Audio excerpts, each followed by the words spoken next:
Good morning. I am making a video, a perfectly imperfect video, about one of my favorite goblins, perfectionism.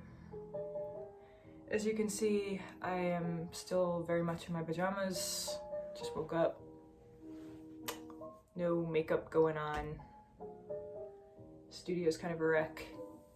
So this is a good exercise for me as well to just embrace imperfection. I've thought about this topic a lot because this is something I really struggle with. And at the end of the day, I've come up with the realization that what I am trying to chase after, this idea of perfection, it's not something that actually exists in our reality. I don't know if you've noticed, this is like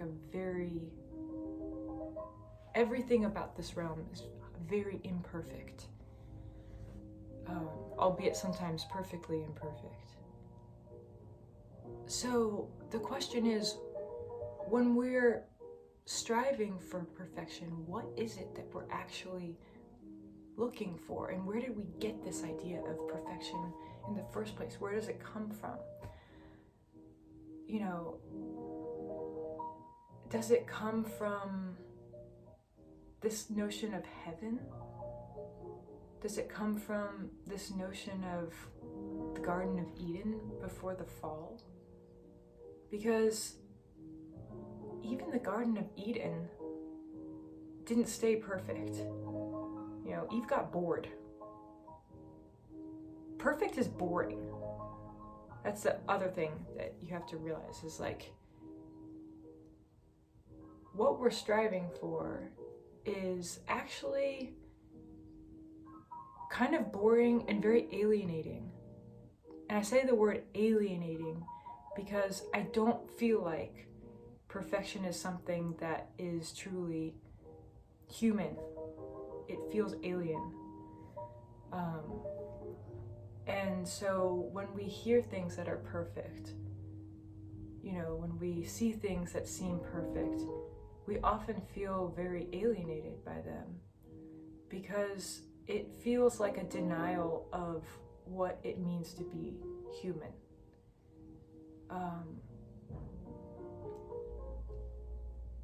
One could almost say the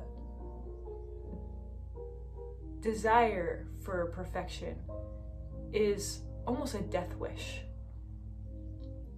because it's destroying the part of you that is human, that is flawed, that is here to just express itself honestly. And I can only think about pop music as like a reference point. So when you think about the evolution of pop music, it's absolutely this weird path of destruction through perfection. We think of what music was popular in the 60s. It was like Rolling Stones, the Beatles. And I don't know if you've listened to a Rolling Stones record really closely. There is nothing perfect about that album. Everything about it is kind of weird and wrong. I mean, it's mixed, weird. The tambourine is way louder than the vocals and kind of out of time. And the vocals themselves are I don't know, Mick Jagger's singing in tune maybe 30% of the time. There's a lot that's very imperfect about it, and yet it hits us on this very heart level where we feel very yeah. Whereas now, recording technology has evolved to such a crazy place that we can basically eradicate all human elements from the music. We can put everything on MIDI and put everything on a grid, sync up all the drums to a metronome, auto-tune the vocals to be pitch perfect. So music has basically evolved from this place of imperfection to perfection. Even the melodies are like, mathematically calculated so that they are the most infectious earworms ever. And when you listen to, like, I don't know, just insert any pop music icon now, even though it's perfect, I'm left feeling very alienated, and it's kind of boring. I find it really, really fucking boring, actually, because there's no unpredictability, there's no danger, there's no tender flaws. Something about the flaws, it's very tender, it's very endearing. And we want to hide these flaws because it feels so vulnerable to share them with people. It feels like we're just exposed and naked and everyone's gonna judge us. But actually, it's these flaws that make us very human and very lovable. And it helps connect us with other people. At the end of the day, when you are vulnerable, what you are doing is you are making a bridge between you and others can now walk on that bridge if they choose to, and they can meet you there. And it feels very welcoming and very connecting. So even though there's like all these positive aspects of it, it feels really uncomfortable, right? So I think perfectionism becomes this sort of armor, this like shield that we seek to wear, because maybe if we make something really perfect, no one will actually see the real us. No one will see our flaws. No one will be able to judge us and hurt us and reject us.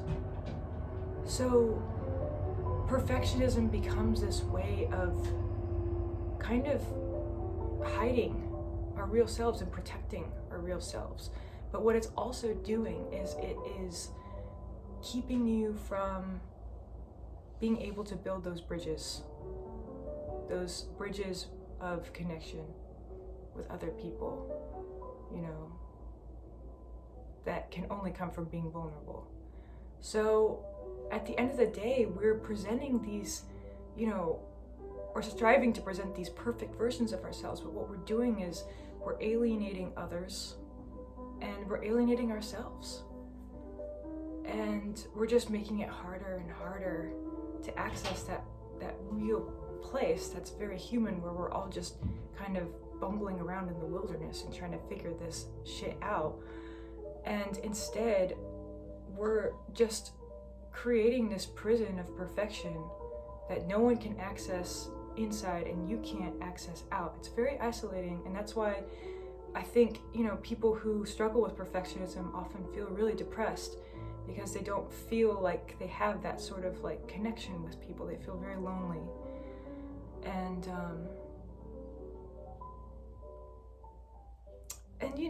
it's hard to maintain. You have to maintain that also. Once you commit to that path of perfection, you have to kind of keep it up. And it's a lot, it's exhausting. It's a lot to maintain. Because it's not natural. This isn't the natural way. Instead of asking yourself, how can I make this perfect? Instead, we should be asking ourselves, how can we make this natural? What's the most natural way I can approach this that feels in line with my true nature? Whatever that is. Because if you can just ask yourself, instead of what can I do to make this more perfect, what can I do to make this more natural, it feels like you're reclaiming this thing and bringing it back to yourself. And instead of trying to conform to some societal idea of what perfect is, you're asking yourself, well, what is most harmonious with me? What makes me feel the most joy and the most honesty? or even the most fear, even the most discomfort, because that means you're probably growing. So, when you ask yourself those kinds of questions, I think it's just a retuning where we're all kind of trying to retune ourselves back with our own inner frequencies. And right now we're just all so in a disarray about it, and it's not our faults. I mean, this idea of perfection has been drilled into us from a very young age. I mean, I grew up with Disney movies, and I'm sure a lot of y'all did too, and Jesus Christ, I mean, talk about a completely unrealistic way of looking at life. Everyone in the Disney movie has like the perfect body, they find the perfect prince, they have a perfect love, and then they live happily ever after in this perfect castle, in this perfect ending. That's not the way life is, and thank God it isn't, because again, if it was, we'd be literally living in a cartoon. It's fucking boring. And there's no depth. A cartoon is very two-dimensional. There's no depth there.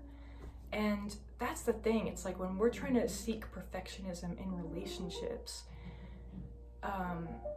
it's often coming from this kind of childlike place that doesn't want to deal with growth. Because as soon as there's conflict, then suddenly there's friction. And if you've ever hung out with a snake, you need friction in order to shed skin. It's growth. And oftentimes we think that relationships are put in our lives in order for them to be perfect. But in reality, it's not why we have relationships. We have relationships to learn. They're put here so we can learn lessons. And unfortunately, sometimes the only way to learn those lessons is through, friction, hardship, growth. So by resisting that, we're actually denying ourselves growth, and we're denying ourselves the lessons we need to learn. And this includes ourselves.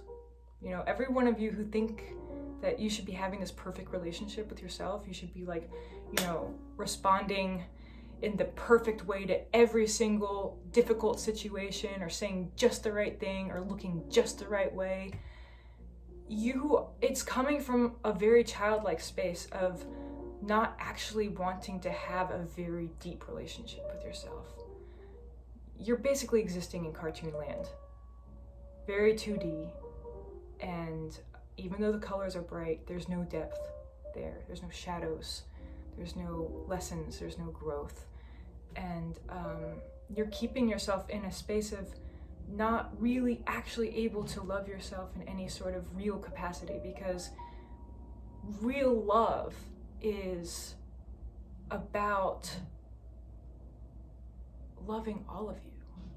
Loving all of you. Flaws, shadows, imperfections. By loving the stuff that's difficult, it makes the love stronger. And the more you build that up, the stronger you feel. And so you're able to be more vulnerable with people because you've already been vulnerable with yourself. You're able to access that space and love that space. You no longer need the approval of others, or others can reject you. And you're like, yeah, well, fuck off. I don't care.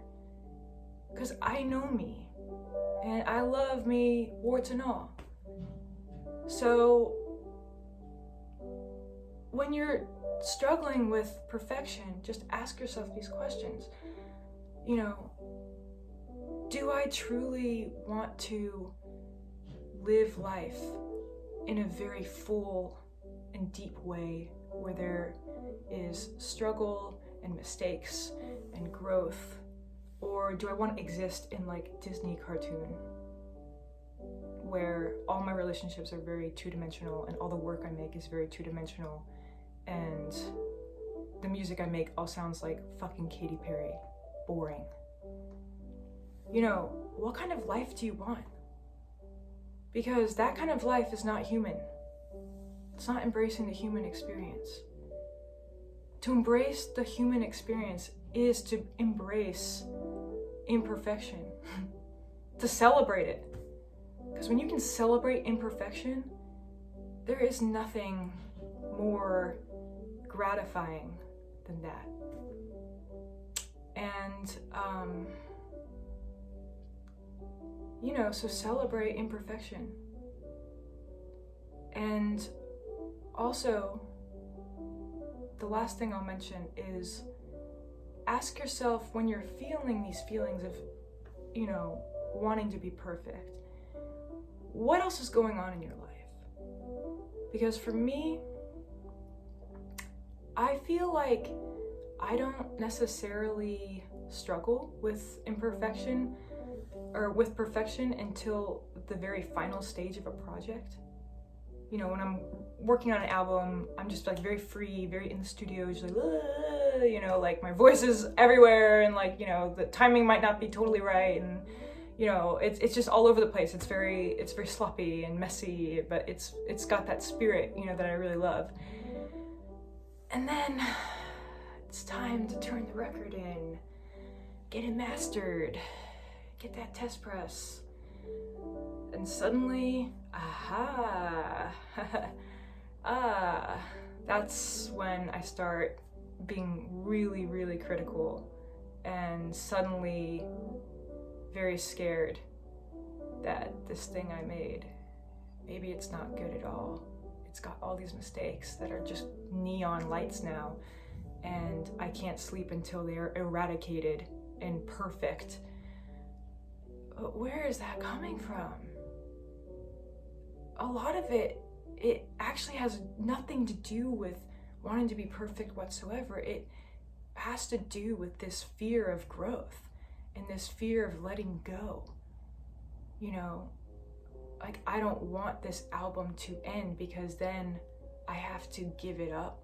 I have to let it go and put it before the world, and they can scrutinize and judge it. And suddenly I'm very vulnerable in that state. Whereas right now, while I still have all the rough mixes, I'm protected from that. So ask yourself those questions too, where it's like, are you kind of towards the end of a project? Is it done? But you're just having a difficult time letting go because, let's face it, it's scary to let go and, give this thing that you've put yourself and your heart and soul and blood, sweat, and tears into, and just turn it over to the fucking masses. It's scary. But don't turn that fear into trying to make it perfect, because making it perfect isn't going to protect you. The only thing that can really protect you is being honest. Because the more honest you are, the more natural you're being, the more in tune you are with your true nature, and that is very powerful. Very powerful. More powerful than making a flawless record or making a flawless painting or book or whatever you're doing. So be you. Sound like a grandma, but just be you and love you for who you are. And I hope this helps someone out there. It's helped me to make it. So thank you. Wishing you well.